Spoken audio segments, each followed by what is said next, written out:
So, family, there's a game when I was younger we used to play. They called it the telephone game. And see, in the telephone game, normally how the best way to play this game, you would have 5 to 7 players. And what would happen is that someone would tell one person's a message, the next person would tell that person that just communicated that message to the next person, and so on and so on. And by the time it got down to the last person, the message or what was being communicated was not what was actually said in the original sentence.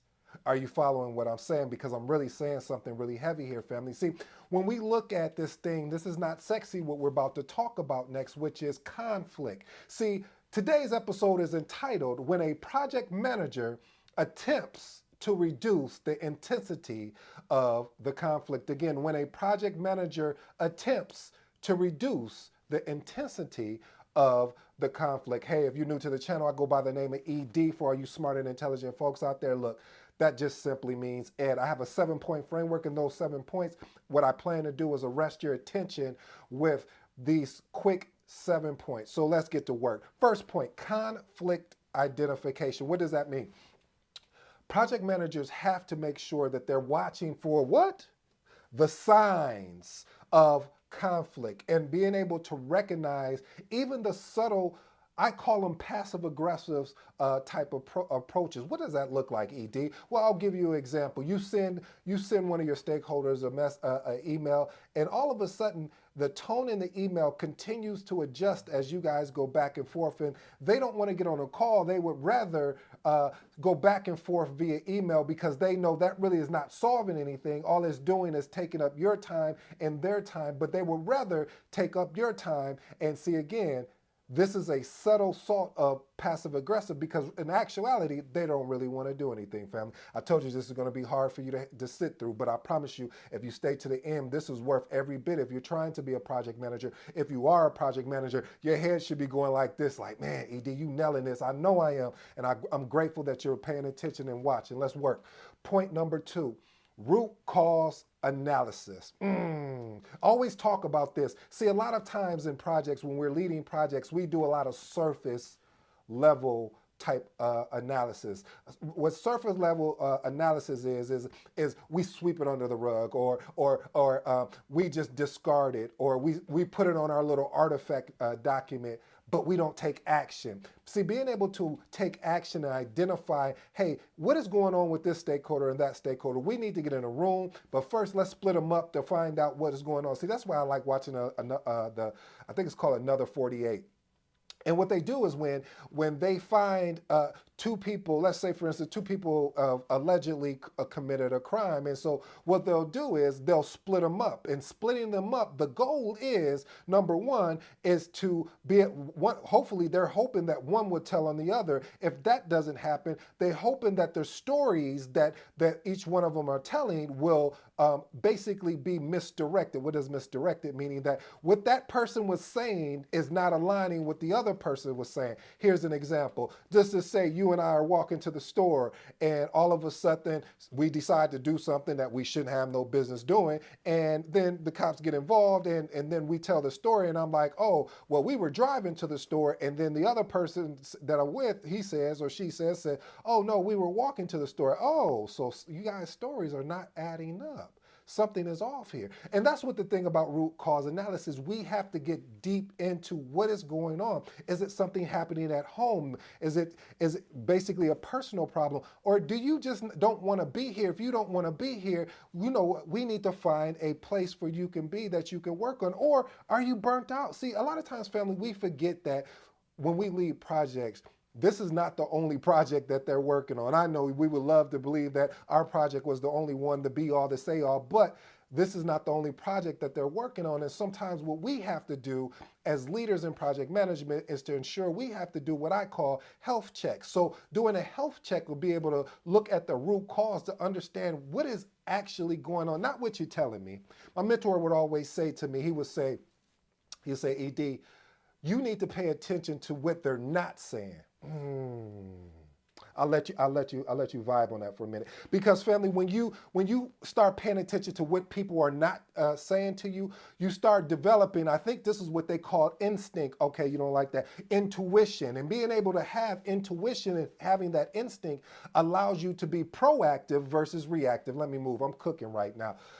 Point number three, effective communication. You guys know I love the thing, being able to have effective communication. And it's a art. What is an art? Something that you need to study, something that you'll never master, because there are always going to be different ways to be able to communicate. But project managers have to be skilled communicators, ensuring all stakeholders involved have their concerns and their perspectives met. Because a lot of times, as you guys know, a lot of the frustration comes from the set expectations when you are going over the project charter with the team and you're saying, hey, this is the objective, these are the high level this is the high level schedule. This is the high level scope. We're going to dig deeper into this.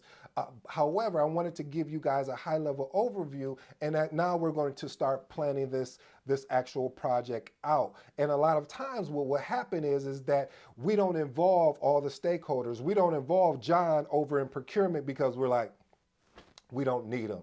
Instead of involving John in procurement, because you may not know that John may have worked in the application department before he transferred over to the procurement department. He may say, hey, ED, you might want to work with Sarah over there because she may be able to give you some guidance on the application. See, family, we have to stop having tunnel vision in certain areas. I'm not saying tunnel vision is bad, but sometimes it can be when we don't open up the scope to be able to understand that we need to involve more people. And then as we understand, as the project starts to develop, and I'm speaking more from a predictive, which is a waterfall approach, that we will be able to have a better understanding of who needs to be part of the party and who needs to go sit down and just chill out. Let's move on to point number 4. Conflict escalation management. You know, family, I struggled with this early in my career, and the reason why I struggled with it is because as when you get that opportunity to lead your first project, you're super excited, and don't want to escalate anything because you feel ashamed that it looks negative, like you don't know what you're doing. But family is just the opposite. You see, what I love is what I heard, and I may destroy the quote, so please forgive me, but I heard if you don't want to go far, then just basically you don't bring anybody with you. I think I remixed that in a sense. But the point I'm trying to make, family, is you have to be able to escalate when it's necessary. Now, you don't want to do what they say, the boy that cried wolf, and then when the actual wolf showed up, then it was too late. So you want to be strategic. You want to ensure that when you're looking at your project and these conflicts keep happening and you've done everything proactive. Here's a side note. Here's a tip. I got this just for you because I know I got some people that are watching that really enjoy what we're doing here. And by the way, I'm so grateful. I truly am. But I want to give a tip. I want to give some value. I want to over deliver. Is that okay with you? Uh, when you look at a project and you're having you're having conflicts, you're having issues within the project, and the stakeholders are refusing to get along so we can move along, and you have to escalate. Let me give you this one tip. What you want to be able to do is be able to say, when you have to escalate, these are the solutions that I did, not that I tried, that I actually moved through, and here's the result. Ooh, because see, when you have that in place, any exceptional leader will be appreciative because now they know that they didn't have to do the thinking for you. So then they could work with you more, because what happens a lot of times, leaders should be developing other leaders. So they may set it up for you where you will get that aha moment and say, oh, okay, maybe this is how I can attack it. And sometimes they will have to step in, and stepping in and saying, hey, we're going to get this person off the project because this person is not being effective enough. This person is not contributing. If they're not contributing, why do we have them here? Let's move on to point number 5.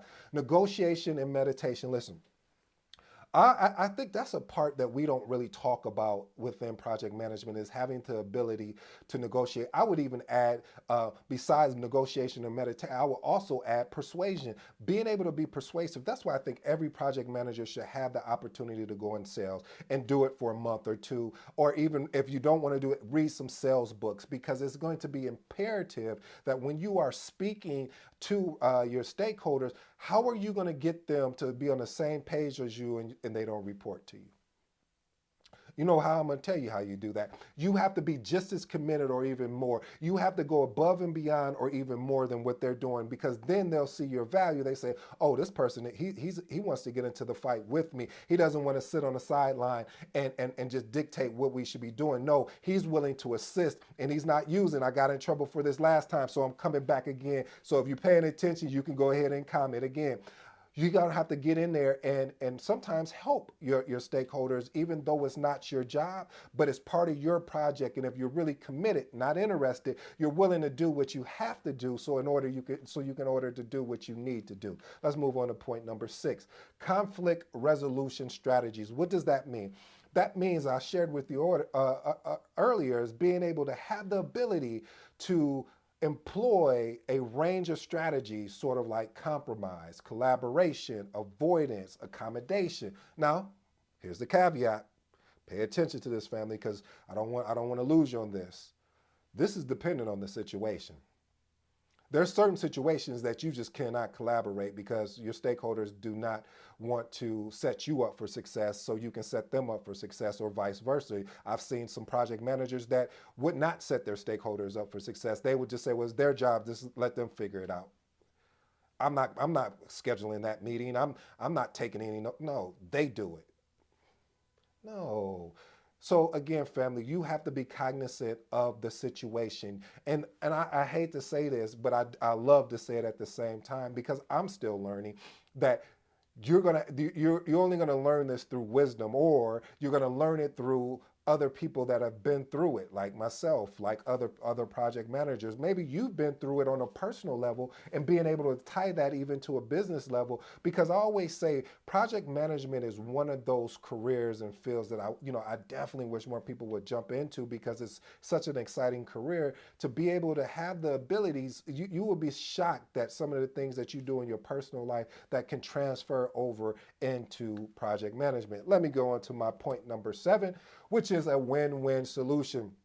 Hey, listen, I always believe in empowering my team, meaning my stakeholders, ensuring that they have the benefit to to ensure that we're all saying the same thing. Like, breaking up the silos. And when you're in an organization, sometimes people can go back to their bad habits because it's comfortable. So as a leader within project management, you got to make them uncomfortable. Say, hey, no, you're not going to go on the side and have that silo meeting when this other team needs to be involved. We're going to do this collectively, collaboratively, to ensure that it's a win-win solution. That way we can problem solve. So if you come up with a proposed solution, we don't got to wait 2 or 3 days. We can solve it in real time. And that's why I love being able to collaborate. But before I go, family, I got one last thing.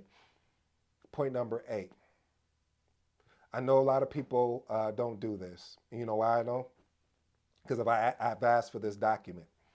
But there was an organization that I worked at where they actually did this. They actually kept a running report, and they didn't share it with everyone. They only shared it with the project manager that was going to be leading a certain project that had those stakeholders. And what this is called is a conflict documentation.